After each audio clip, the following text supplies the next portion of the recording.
각 가정에서 온라인 영상으로 이 수요밤 예배에 참석하고 계신 우리 동산교회 모든 성도님들을 주님의 이름으로 환영하고 축복합니다. 아마 대부분의 성도님들이 이 코로나 상황으로 인해서 이렇게 영상으로 예배를 드리실 것으로 생각이 됩니다. 비록 계속되는 코로나 상황으로 인해서 우리가 모두 위축되고 또 불안해하고 있지만은 이 온라인으로 예배를 드릴 수 있게 해주신 또 인도해 주신 하나님께 참으로 감사드립니다.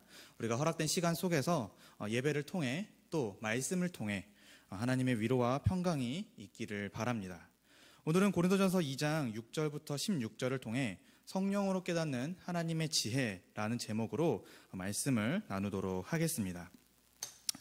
잠시 설교를 복습하자면은 우리는 계속해서 고린도전서를 살펴보고 있는데 저는 지난 시간까지 고린도전서 1장부터 2장 전반부 5절까지의 말씀을 살펴보았습니다. 내용을 간단하게 요약을 하면 이렇게 됩니다. 고린도전서 1장은 바울 사도는 고린도 교회가 하나님께서 예수 십자가 복음의 능력과 지혜로 세우신 하나님의 거룩한 공동체이므로 그 안에서 서로 분열하는 등 하나님의 교회로서 합당하지 않은 그런 모습을 버리고 십자가 안에서 하나 되기를 힘써야 한다라고 말을 했습니다. 또 2장 1절부터 5절까지에는 바울 사도가 그리스도 예수의 사도로서 고린도에 있는 사람들에게 하나님의 증거 곧 예수 그리스도와 그가 십자가에 못 박히신 것을 전했다라고 말을 하면서 이때 그는 자신이 말과 지혜의 아름다운 것 그리고 설득력 있는 어떤 지혜의 말로 전하지 않았다라는 점을 분명하게 밝히고 있습니다. 이는 이 고린도 교회의 또 성도들의 믿음이 사람의 지혜가 아닌 하나님의 능력으로 생겨난 것이기 때문이죠. 즉 바울은 1장부터 2장 전반부의 말씀을 통해 교회라는 것은 결국 하나님이 세우셨고 오직 복음의 능력과 지혜로만 이 교회가 세워지고 자라날 수 있다라는 것을 나타내고 있습니다. 오늘 본문은 그 2장 다음에 나타나는 본문이죠. 그래서 앞에서는 바울이 교회를 세우는 본질과 또 바울 자신이 전도하는 방식으로서 이 하나님의 능력과 지혜를 말을 했고 또 덧붙여서는 성령의 나타나심과 능력을 언급했습니다. 그리고 뒤에 후 문맥에서 3장에서는 바울과 여러 사역자가 이 하나님의 교회를 위해 쓰임받는 일꾼임을 말하고 있죠. 그렇다면 오늘 본문은 그 사이에 위치하고 있는데 바로 성령의 나타나심과 능력이 구체적으로 무엇을 말하고 있는 것인지 또 우리가 하나님의 능력과 지혜의 십자가를 깨닫는데 이 성령이라고 하는 존재가 우리에게 어떤 역할을 하셨는지를 말하고 있는 것을 우리는 볼 수가 있습니다. 따라서 오늘 본문을 통해서 성령께서 우리의 믿음을 어떻게 또 왜 도와주시는지를 그래서 우리가 앞으로 하나님의 거룩한 교회와 성도로서 어떻게 살아가야 하는지를 깨닫는 그런 시간이 될 수 있기를 원합니다. 먼저 첫 번째로 살펴볼 점은 말씀은 6절부터 9절을 통해 이 세상의 지혜로는 하나님의 능력과 지혜의 십자가를 결코 알 수 없다라는 것입니다. 6절을 보시면은 바울이 이렇게 말을 하죠. 그러나 우리가 온전한 자들 중에서는 6절은 먼저 그러나라고 시작을 하고 있습니다. 6절에서부터는 이 바울의 언어와 방향이 조금 바뀐 것을 우리가 확인할 수가 있습니다. 그는 1장 18절부터 세상의 지혜와 하나님의 지혜를 대조하여 비교했죠. 그는 인간이 만든 이 인간 중심적인 모든 지혜와 노력이 헛된 것임을 드러냈고 또 그러한 인간적 지혜에서 모든 궁극적인 가치와 또 그에 따른 매력들을 다 제거해 버렸습니다. 그러다 보니 고린도 교회 성도들이 자연스럽게 이런 결론 혹은 의문이 생겼을 것이라고 생각이 듭니다. 과연 바울은 어떤 종류의 지혜도 관심이 없는 것인가? 다르게 말하자면 그리스도인은 지혜를 추구할 필요도 없는가? 혹은 추구해서는 안 되는가? 라고 하는 의문이 생길 수 있다는 것이죠. 그러나 바울은 그러한 의문과 또 결론에 대해서 반론하기 시작합니다. 그 내용이 6절부터 시작되고 있습니다. 그러나 우리가 온전한 자들 중에서는 지혜를 말하노니 바울은 이 온전한 자들이 말하고 추구해야 할 지혜가 있다라고 말을 하고 있습니다. 여기서 온전한 자들이란 누구일까요? 이해를 돕기 위해서 여러 타 번역본을 참고할 필요가 있습니다. 저는 크게 4가지 한글 번역본을 참고했는데요. 먼저 우리말 그리고 쉬운 또 새 번역에는 이를 성숙한 사람들이라고 번역을 했습니다. 그리고 현대어 성경에서는 믿음이 성숙한 사람들이라고 이렇게 번역을 했습니다. 결국 이 온전한 자들이라고 하는 것은 그리스도 안에서 성숙하고 완전하게 된 우리 성도를 가리킵니다. 그리스도 안에서 성숙하고 완전하게 된 성도가 바로 온전한 자들인 것이죠.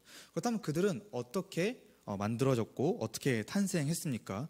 바울 사도는 에베소서에서 이 온전한 자를 다음과 같이 설명하고 있습니다. 에베소서 4장 13절 말씀입니다. 우리가 다 하나님의 아들을 믿는 것과 아는 일에 하나가 되어 온전한 사람을 이루어 그리스도의 장성한 분량이 충만한 데까지 이르리니. 즉 온전한 자들이란 하나님의 아들 우리 주 예수 그리스도를 믿는 것과 아는 일에 하나가 된 사람들을 가리킵니다. 바로 이 예수 그리스도에 대한 참된 믿음을 가진 자들, 믿음으로 예수 그리스도와 연합하여 신자가 된 자들, 성도가 된 자들이 바로 온전한 자들로서 지혜를 말하는 것입니다. 그렇다면 이 온전한 자들, 예수 안에서 거룩하여진 이 성도들이 말하는 지혜는 과연 무엇일까요? 바울은 두 가지 지혜를 언급하고 있습니다. 그리고 그 두 가지 지혜는 상당히 대조적인 것을 확인할 수가 있습니다. 첫 번째는 이 세상의 지혜입니다. 그리고 이 세상에서 없어질 통치자들의 지혜입니다. 이것은 온전한 자들이 말하지 않는 지혜이지요. 이 세상의 지혜와 이 세상에서 없어질 통치자들의 지혜는 무엇일까요? 바로 공중의 권세 잡은 자로부터 영향을 받아 하나님을 거스르고 반역하고 대적하는 그런 악한 사람 중심적 지혜이고 또 이 악한 세상이 사랑하고 의지하는 그런 지혜입니다. 바울 사도는 이미 이러한 세상의 지혜가 갖는 문제와 한계를 앞서서 지적을 했었습니다. 간단하게 정리해보자면 이 세상의 지혜의 문제는 이런 것이죠. 하나님의 지혜를 깨닫지 못할 정도로 무능력하고 미련합니다. 그리고 일시적인 것으로서 이제 곧 사라지게 됩니다. 또한 하나님을 대적하고 부인하며 경건하지가 않습니다. 그래서 예수 그리스도 안에서 온전하여진 자가 도저히 자랑하거나 의지할 수 없는 그런 지혜인 것이죠. 두 번째로 이와 대조적으로 오직 은밀한 가운데 있는 하나님의 지혜가 있습니다. 이것이야말로 온전한 자들이 말하는 지혜입니다. 여기서 말하는 온전한 자들이 말하는 이 하나님의 지혜는 세 가지 특징을 갖고 있습니다. 먼저는 은밀한 가운데 있었다. 두 번째는 감추어져 있었다. 세 번째는 하나님이 우리의 영광을 위해 만세 전에 미리 정하셨다. 즉, 이 온전한 자들이 말하는 하나님의 지혜는 비밀로 있어서 하나님이 허락하지 않으시면 절대로 알 수가 없는 것입니다. 그렇다면 하나님이 우리의 영광을 위해 만세 전에 미리 정하신 이 비밀스러운 지혜는 과연 무엇일까요? 바로 우리를 구원하여 하나님 나라의 백성으로 자기의 아들들로 삼으시는 그 하나님의 구원 경륜을 의미합니다. 그리고 그 구원 경륜이 예수 그리스도의 십자가 사건으로 계시되었고 성취되었음을 말하고 있습니다.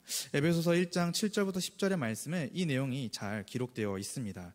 우리는 그리스도 안에서 그의 은혜의 풍성함을 따라 그의 피로 말미암아 속량 곧 죄사함을 받았느니라.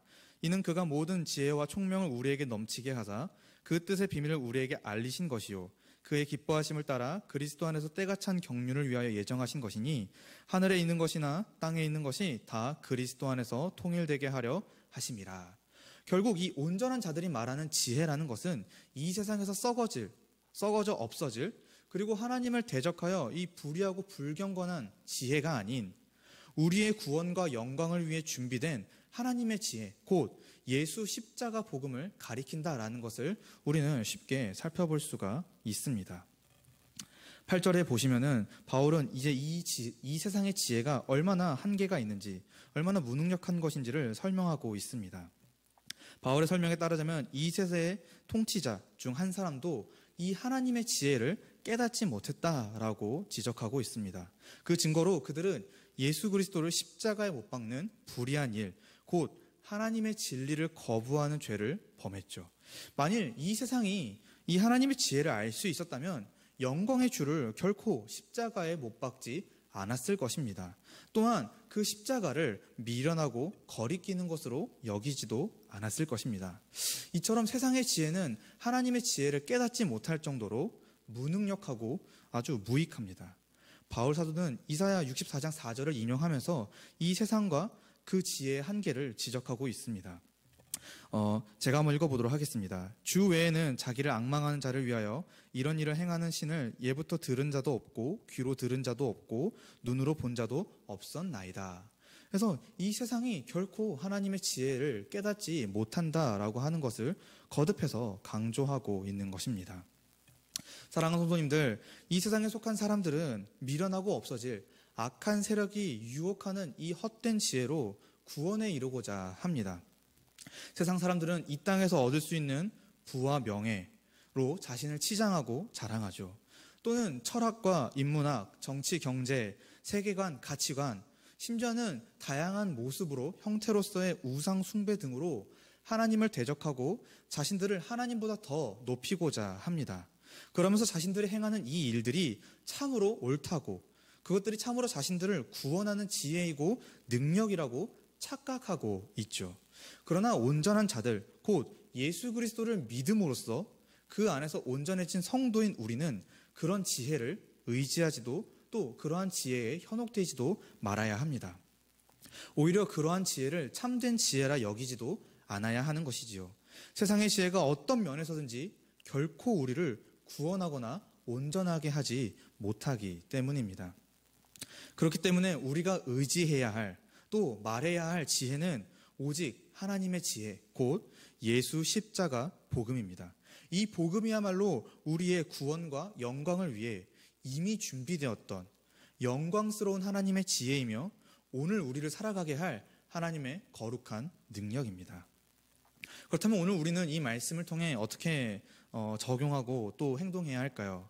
먼저는 이 세상의 것들은 언젠가 썩어져 없어진다는 생각을 늘 머리와 가슴에 품어야 합니다. 세상의 지혜로는 결코 우리를 구원에 또 영생에 이르게 할 수가 없습니다. 오히려 이 세상의 지혜는 우리의 삶을 더욱 궁핍하게 만들죠. 하나님은 야고보를 통해 이 세상의 지혜를 다음과 같이 지적하셨습니다. 야고보서 3장 14절 15절 말씀입니다. 그러나 너희 마음속에 독한 시기와 다툼이 있으면 자랑하지 말라. 진리를 거슬러 거짓말하지 말라. 이러한 지혜는 위로부터 내려온 것이 아니요 땅 위의 것이요 정욕의 것이요 귀신의 것이니. 즉 이 세상의 지혜는 하나님이 기뻐하지 않으시는, 오히려 이 땅에 속한 것이고 정욕의 것이고 귀신의 것이다 라고 말씀하십니다. 그렇기 때문에 온전한 자들인 우리는 이 세상의 지혜를 결코 의지해서는 안 되는 것입니다. 그렇다고 이 세상을 등지고 살라라고 말하고 있는 것은 아닙니다. 오히려 본질을 회복하라는 말씀입니다. 따라서 우리는 다시 말씀으로 돌아가야 합니다. 다시 이 하나님의 지혜의 십자가 복음을 듣고 배우며 깨달아야 합니다. 하나님은 오직 이 복음의 능력과 지혜로만 믿는 모든 자를 구원하십니다. 우리는 다시 하나님의 말씀으로, 하나님의 복음으로 돌아가야 합니다. 따라서 우리는 이 세상의 어떠함으로 우리를 자랑하는 것이 아니라 오직 십자가 복음만을 우리의 능력과 지혜로 자랑해야 할 줄로 믿습니다. 두 번째로 10절부터 13절의 말씀을 통해서 하나님께서 이 지혜를 오직 성령을 통해서만 깨닫게 하셨다라고 하는 것입니다. 10절부터 쭉 살펴보자면은 이제 그렇다면 이 온전한 우리가 감추어져 있던 하나님의 지혜를 어떻게 깨달을 수 있는가 하는 문제를 다루고 있습니다. 바울 사도는 그것이 바로 성령의 나타나심과 능력으로 인해 가능했음을 말하고 있습니다. 여기서 우리가 주목할 점은 하나님의 계시의 방식이, 바꿔 얘기하면 하나님께서 우리를 깨닫게 하시고 우리를 믿게 하시는 그 방법이 무엇이냐? 바로 성령의 나타나심과 능력이라는 것입니다. 분명히 하나님의 지혜, 곧 십자가를 통한 인류의 구원 계획은 감추어져 있었습니다. 그런데 이제 하나님께서 그 예수 그리스도의 십자가의 복음의 능력과 지혜를 온 세상에 모든 사람에게 드러내셨는데 그 일을 성령을 통해 계시하신 것입니다.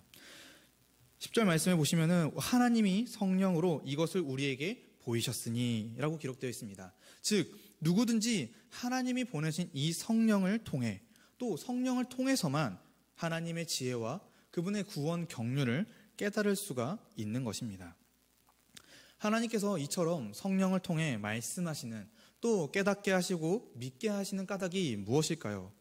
바로 이 성령이 하나님의 모든 깊은 것까지 통달하셨기 때문입니다. 우리가 한 가지 더 주목할 점은 이 성령이 어떤 존재인가 하는 것입니다. 우리가 흔히 하는 실수 혹은 착각 중에 하나가 뭐냐면은 바로 이 성령에 관한 것인데, 대부분의 사람들이 이 성령을 어떤 힘, 권능 정도로만 생각합니다. 그러나 성경은 성령을 단순히 그런 존재로 묘사하거나 설명하지 않습니다. 오히려 성경은 이 성령이라고 하는 존재가 인격적인 존재로서 지금도 살아 역사하시는 삼위 하나님의 한 위격임을 증명하고 있습니다. 또 예수님은 성령님을 이렇게 설명하셨죠. 보혜사, 또 진리의 영. 하면서 그가 제자들 가운데 인격적으로 활동하시는 존재임을 분명하게 지적하셨습니다. 그렇다면 성령은 누구인가요? 우리가 어떤 존재로 이해해야 할까요? 앞서 언급했듯이 이 성령이라고 하는 이 인격적인 존재는 보혜사입니다. 그리고 진리의 영입니다. 그는 하나님으로부터 보내심을 받은 예수 그리스도의 영입니다. 그렇기에 하나님의 모든 깊은 것을 다 알고 이해했으며 능히 믿는 모든 자들에게 전달해 주실 수가 있는 것이죠. 요한복음 16장 13절부터 15절의 말씀에 이렇게 기록되어 있습니다. 그러나 진리의 성령이 오시면 그가 너희를 모든 진리 가운데로 인도하시리니 그가 스스로 말하지 않고 오직 들은 것을 말하며 장래 일을 너희에게 알리시리라. 그가 내 영광을 나타내리니 내 것을 가지고 너희에게 알리시겠음이라. 무릇 아버지께 있는 것은 다 내 것이라. 그러므로 내가 말하기를 그가 내 것을 가지고 너희에게 알리시리라 하였노라. 바로 성령이 하나님으로부터 보내어진 예수 그리스도의 영이기 때문에 우리 가운데 하나님의 모든 깊은 것을 알려주실 수가 있는 것입니다. 그래서 우리는 이 성령의 역할을 한번 이렇게 정리해 볼 수가 있습니다.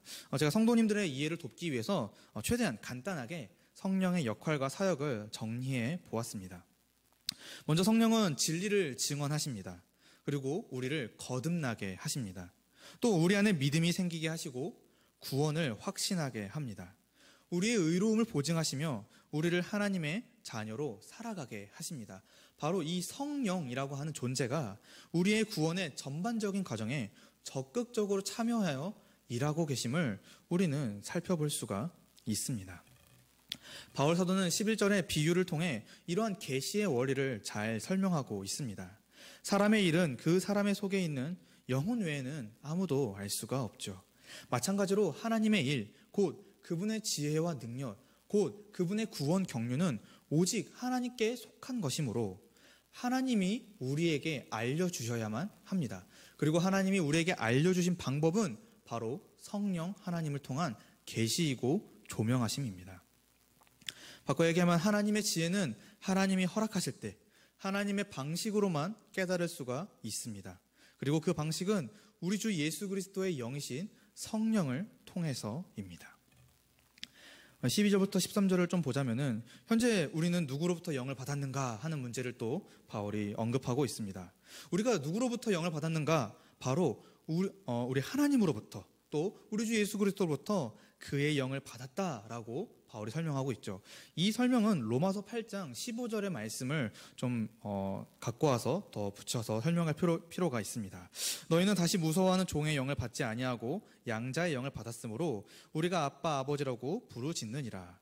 바로 우리가 하나님으로부터 이 성령을 받아 하나님의 깊은 모든 것을 깨달을 수 있게 되었다라고 설명하고 있는 것입니다. 그래서 우리가 하나님께서 우리에게 은혜로 주신 것들을 충분히 깨닫고 또 믿을 수 있게 된 것이죠.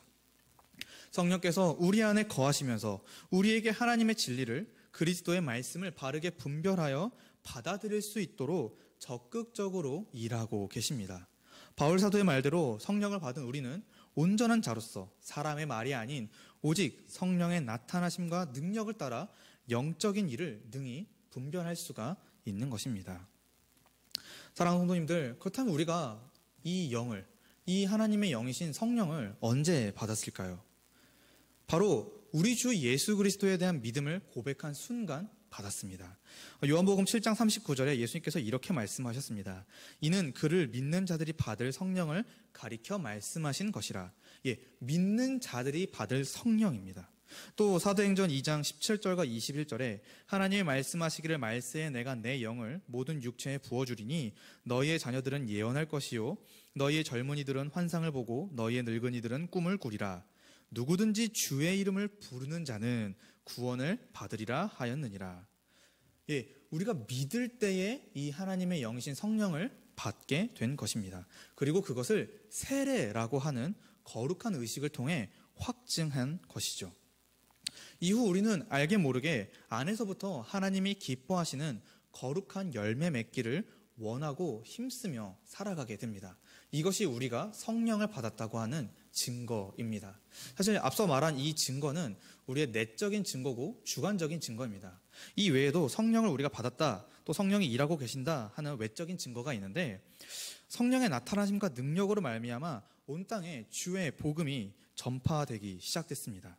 그리고 이 복음을 듣고 믿는 자들이 변화된 모습을 보이기 시작했으며, 더 나아가 이 복음의 결과로 이 땅에 교회가 세워지게 되었습니다.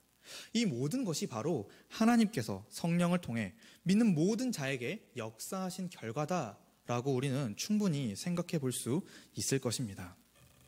따라서 우리는 먼저 성령께서 지금도 하나님의 뜻을 따라 그리스도의 진리를 전하기 위해 일하고 계심을 인정해야 합니다. 오늘, 지금, 이 순간에도 하나님은 성령을 통하여 십자가 복음의 진리를 전하고 계십니다. 성령이 아니고서는 누구도 말할 수도 없고 깨달을 수도 없고 행동할 수도 없습니다. 그러므로 우리에게 필요한 것은 이 하나님의 지혜를 바르게 깨닫도록 또 믿도록 도우시는 성령님의 나타나심과 능력입니다. 그리고 그에 대한 믿음이죠. 하나님은 믿는 모든 자에게 성령을 부어주실 것을 약속하셨습니다. 따라서 우리 안에 이 참된 믿음이 생기기를 소망해야 합니다. 그리고 믿음은 오직 예수 그리스도의 말씀을 들을 때만 생겨납니다. 그렇다면 우리가 이 믿음을 위하여 또 우리의 구원을 위하여 이 예수 그리스도의 말씀, 곧 십자가 복음을 들을 수 있는 자리에 적극적으로 참여해야 합니다. 제가 매번 설교 때마다 우리 성도님들에게 적용하는 부분이지만, 이 비록 코로나로 인해서 직접 교회에 나와 예배드리는 것이 어렵지만 온라인으로라도 우리가 충분히 설교를 듣고 양육과정을 듣는 등 말씀을 사모할 수가 있습니다. 따라서 우리는 그러한 말씀을 사모하는 열정을 지니고 있어야 합니다. 또한 코로나가 잠잠해졌을 때는 가능한 조건 내에서 이 예배와 설교를 적극적으로 또 능동적으로 참여하기를 힘써야 합니다. 성령은 말씀을 듣길 원하는 자들에게 적극적으로 역사하십니다.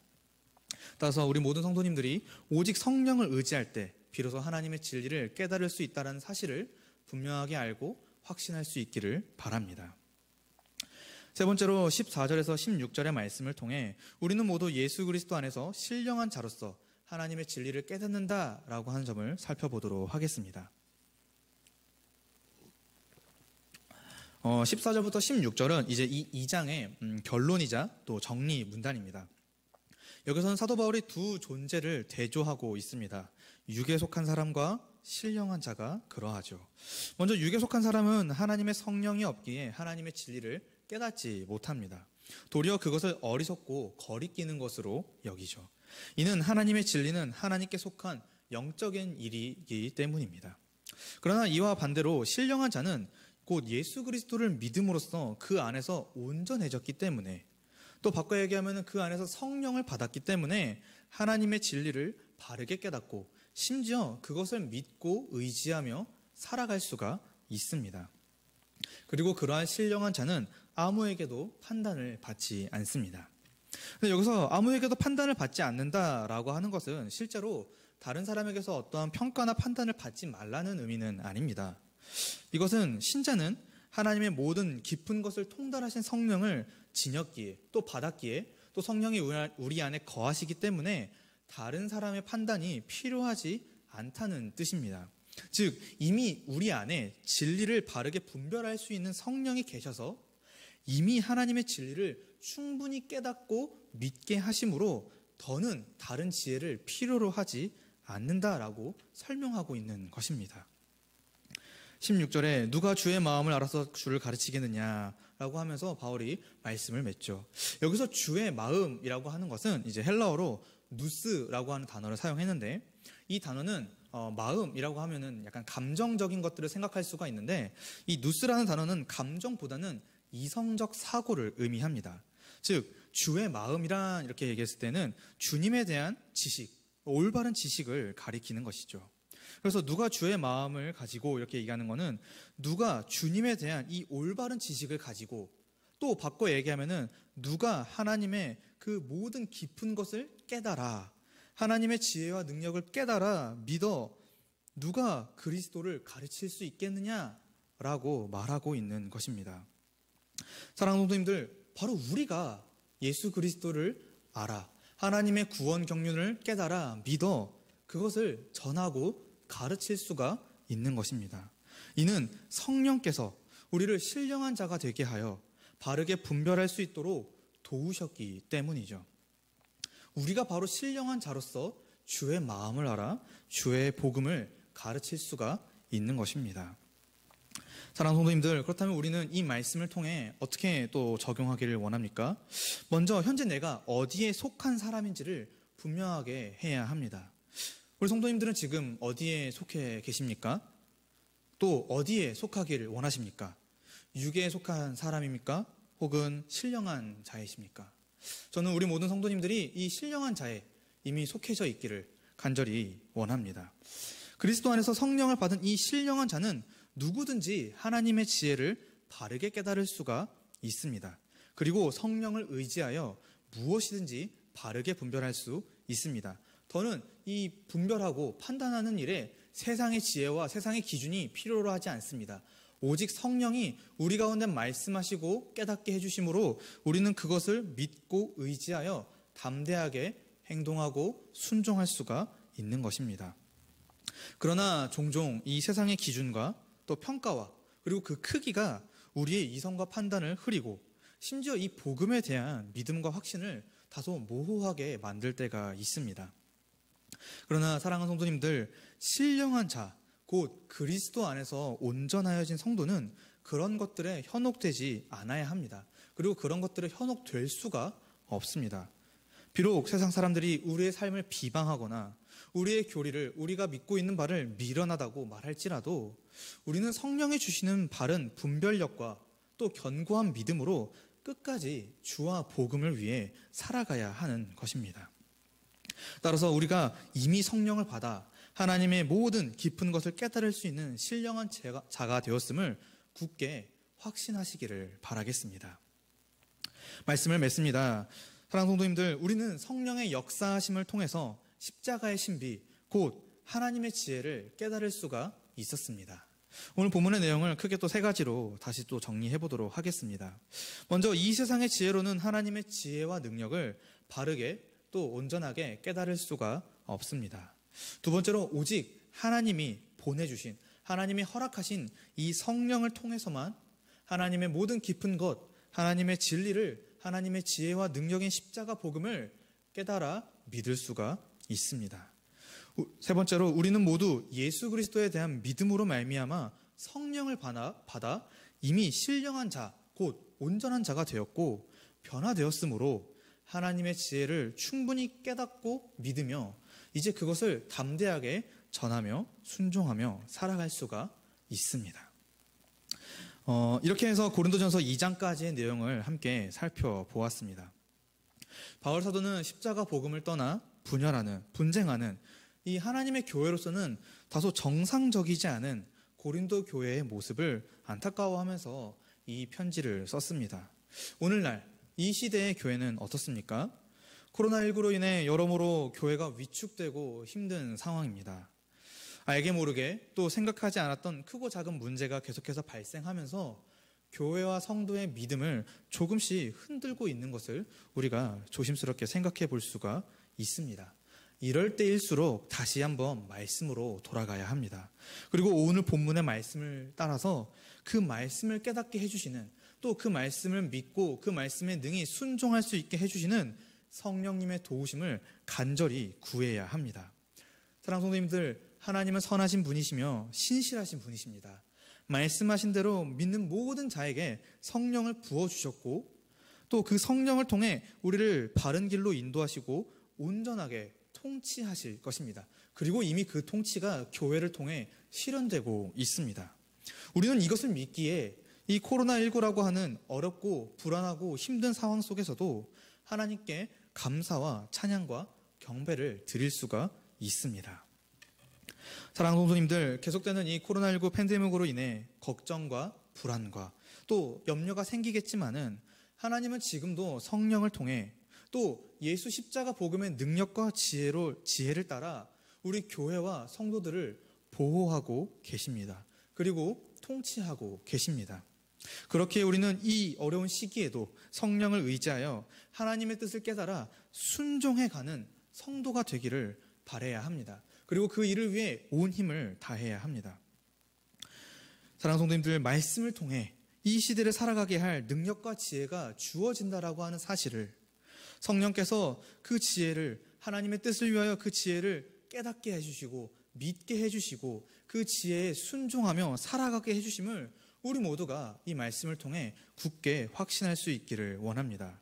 그래서 이번 남은 한 주 동안 하나님의 거룩한 통치와 또 우리 주 예수 그리스도의 보호하심과 성령님의 인도하심을 믿고 의지하며 힘있게 말씀에 또 믿음으로 따라 순종해 살아가는 우리 모든 성도님들이 되기를 간절히 소망합니다. 우리 이 시간 함께 기도하도록 하겠습니다. 하나님 아버지, 오늘 이렇게 하나님의 말씀을 듣게 하시고 그 속에서 우리를 향하신 뜻과 계획을 알게 하시니 감사합니다. 오늘 말씀처럼 우리가 이미 예수 그리스도에 대한 믿음으로써 성령을 받아 주 안에서 온전한 자가 되고 신령한 자가 되었음을 믿습니다. 우리가 성령을 의지하여 하나님의 말씀과 뜻을 바르게 분별하는 삶을 살게 하시고 성령이 부어주시는 능력과 지혜를 따라 어디에서든지 예수 십자가 복음을 전하도록 인도하여 주시옵소서. 감사드리며 예수님의 이름으로 기도합니다.